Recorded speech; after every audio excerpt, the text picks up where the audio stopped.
ठाण्यात महापालिका निवडणुकीच्या तोंडावर भाजपला धक्का बसलाय। 4 महिन्यांपूर्वीच काँग्रेसमधून पक्षात आलेले जिल्हा उपाध्यक्ष संजय घाडीगावकर यांनी बंडखोरी केली आहे। पक्षाच्या कोर कमिटीने तिकीट वाटपात घोळ घातल्याचा आरोप त्यांनी केलाय। घाडीगावकरांसोबत नगरसेविका स्वाती देशमुख आणि समर्थकांनीही भाजपला सोडचिठ्ठी दिली आहे। विशेष म्हणजे भाजपचं तिकीट मिळालेल्या 6 समर्थकांनी देखील पक्षातून बाहेर पडण्याचा निर्णय घेतलाय। आता घाडीगावकर हे 4 पॅनलमधून वागळे इस्टेट परिसरातल्या 16 जागांवर आपले उमेदवार उभे करणार आहेत।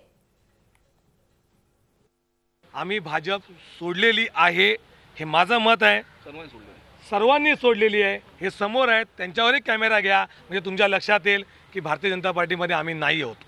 भाजपचा अजेंडा विकासाचा पकडून आम्ही भाजपमध्ये प्रवेश केला असतानाही येथील स्थानिक लोकांचा हितसंबंध जे राजकीय हितसंबंध आहेत ती जपण्याची परंपरा जी ठाण्यामध्ये आहे म्हणजे गोल्डन गँग आणि डायमंड गँग त्याच्यामध्ये राजकीय नेते पदाधिकारी आणि प्रशासनातील अधिकारी हे देखील सामील आहेत आणि ती वाचवण्यासाठी आमच्यासारखे इमानदार उमेदवार यांना नको आहेत। मला माहिती आहे ठीक आहे आपल्या यांच्या मागे कोणाचं लक्ष आहे। आमचे ते आमचे शहर अध्यक्ष जे आता तुम्हाला मागे सांगितलं आमच्या साहेबांनी आणि आमचे ते पालकमंत्री आहेत सेटिंग आहे।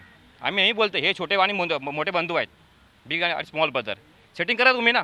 आमचं काम आहे लोकांमध्ये आणि विकास करणार आणि आम्ही दाखवू आम्ही काय आहे तुम्ही। त्यांना स्पष्टपणे दिसतंय की आमची जी कॅन्डिडेट आहेत हे बहुमताने निवडून येणार आहेत आणि आमच्या जी माणसं आहेत इकडची जी कार्यकर्ते आहेत ते फुल जोमाने कामाला लागलेले आहेत। झी 24 तास रहा एक पाऊल पुढे।